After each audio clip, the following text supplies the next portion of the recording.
नमः शिवाय। ओम नमः शिवाय। 2083 साल जेठ महिनाको 3 गतेदेखि मलमास चालु हुँदैछ र यो मलमास असारको 1 गतेसम्म रहन गएको छ। र यो मलमासभित्र के गर्ने के नगर्ने, के गर्दा उचित हुन्छ के गर्दा अनुचित हुन्छ, नवविवाहित जोडीले के गर्ने कसो गर्ने सम्पूर्ण जानकारीहरू यो भिडियोमा राख्दैछु। यो भिडियोलाई स्किप नगरी मजाले हेर्नुहोला।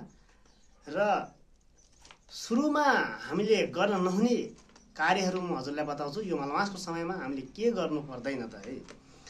नयाँ व्रतको थालनी गर्नु हुँदैन र व्रतको समापन पनि गर्नु हुँदैन है। यो मलमासको समयमा नयाँ व्रत कोही बस्दै हुनुहुन्छ भने नयाँ व्रत चाहिँ बस्न मिल्दैन र व्रतको समापन पनि गर्न चाहिँ मिल्दैन।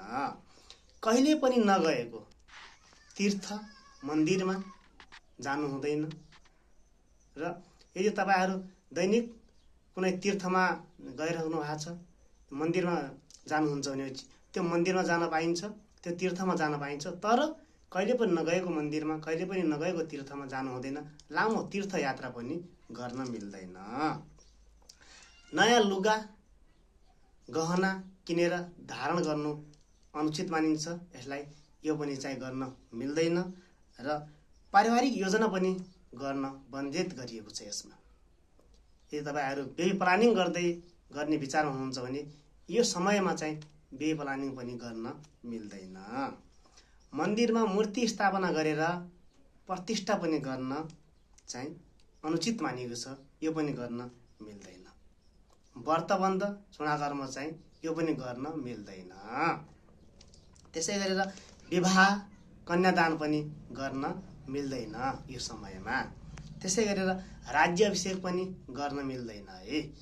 कुनै पनि पद ग्रहण चाहे यदि हजुर गर्दै हुनुहुन्छ भने त्यो चाहिँ गर्न मिल्दैन। त्यसले चाहिँ कुनै न कुनै अनुचित चाहिँ पछि गएर चाहिँ देखाउने गर्छ। त्यसैले पहिलो पटक कपाल काट्ने काम पनि गर्न यसमा मिल्दैन। त्यसैगरी नयाँ घर बनाउने, घर प्रवेश गृह प्रवेश भन्छन्, त्यो पनि गर्न मिल्दैन। यदि तपाईले पहिलेदेखि नै घर बनाउँदै हुनुहुन्छ, जग खन्नु भएको छ र त्यो घरको चाहिँ बनाउँदै हुनुहुन्छ भने त्यो चाहिँ बनाउन पाइयो, तर त्यो मलमासको समयमा चाहिँ जग खनेर चाहिँ नयाँ घरको थालनी चाहिँ गर्न अनुचित मानिएको छ। बच्चाको कान छेड्ने काम यो पनि गर्न मनाही छ यसमा। र त्यसै गरेर मलमासमा जसको पनि निधन भएको छ त्यसको चाहिँ कार्यहरू चाहिँ गर्न पाइयो, तर मलमासको समयमा जसको निधन भएको छैन उनको श्राद्ध तिथि कार्यहरू चाहिँ गर्न मिल्दैन। ठुला यज्ञहरू हवनहरू गर्न मिल्दैन। सप्ताहहरू लगाउन चाहिँ मिल्दैन यो मलमासको समयमा। त्यसै गरेर कामना राखेर जस्तै मनमा कामना राखेर कुनै पनि तपाई संकल्प राखेर चाहिँ गरिने कार्यहरू चाहिँ नगर्ने भनिएको छ कुनै पनि। त्यसैगरी नवविवाहित जोडीले चाहिँ पहिले चाहिँ नवविवाहित जो पनि जोडी हुनुहुन्छ उनले चाहिँ के गर्ने भनेपछि चाहिँ मलमासको समयमा श्रीमानको घरमा नबस्ने। मलमास बार्नको लागि चाहिँ माइत गएर बस्नुपर्ने हुन्छ। श्रीमानको घरमा बस्दाखेरि चाहिँ श्रीमानलाई चाहिँ हानि हुने भएको हुनाले मलमासको समयमा श्रीमानको घरमा बस्न मनाही गरिएको छ। माइत गएर बस्ने, यदि बस्नै पर्ने बाध्यता छ भनेपछि नजिकै माइत छ भने 4-5 दिन गएर पनि बस्न सकियो।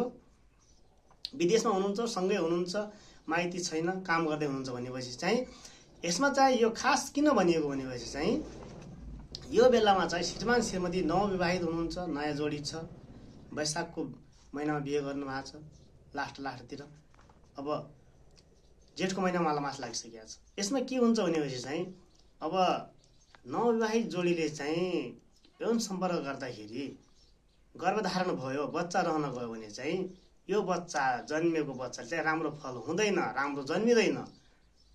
त्यसैले चाहिँ यो मलमासको समयमा चाहिँ श्रीमतीले चाहिँ माइत गएर बस्नुपर्छ भनिएको हो। यसैले यदि हजुर विदेशमा हुनुहुन्छ, सँगै काम गर्दै हुनुहुन्छ भनेपछि चाहिँ हजुरहरूले चाहिँ बेबी प्लानिङ नगर्नु होला। 1 महिनासम्म चाहिँ यौन सम्पर्कको कार्यबाट चाहिँ टाढा बस्नु होला। त्यसै गरेर अब चाहिँ के गर्ने है, के गर्न चाहिँ मिल्छ त। अब यदि हजुर दैनिक गर्दै आएका नित्य पूजा पाठहरू जो छन् त्यो चाहिँ गर्न पाइयो। दैनिक तपाईँहरू पूजापाठ गर्दै हुनुहुन्छ, त्यो पूजापाठ चाहिँ गर्न पाइयो। पहिलेदेखि गर्दै आएका व्रतहरू गर्न पाइयो। जस्तै व्रत बस्नुहुन्छ शनिबारको, मङ्गलबारको, कुनै पनि व्रत बस्नुहुन्छ, पहिलेदेखि चाहिँ बस्दै आइराख्नु भएको छ भने चाहिँ त्यो चाहिँ गर्न पाइयो। मानिसको मृत्यु हुँदा गरिने कार्य पनि गर्न पाइयो। अब त्यसै गरेर जन्मिएको मान्छेको न्वारन पनि गर्न पाइयो, जन्मदिन मनाउन पाइयो है। त्यसै गरेर भात खुवाएको कार्य पनि गर्न पाइयो, न्वान गर्न सकियो। भगवानको कथा सुन्ने, खास गरेर चाहिँ यसमा चाहिँ भगवानको कथा सुन्ने काम चाहिँ हजुरले गर्नुभयो भने चाहिँ एकदमै राम्रो फल पाइन्छ, शुभ फल पाइन्छ। आजको भिडियो हजुरलाई कस्तो लाग्यो, सम्पूर्ण जानकारी हजुरलाई कस्तो लाग्यो, जस्तो लाग्यो त्यस्तो कमेन्ट बक्समा लेखिदिनु होला भन्दै आजको भिडियोबाट म पनि छुट्टिन्छु। ओम नमः शिवाय, ओम नमः शिवाय।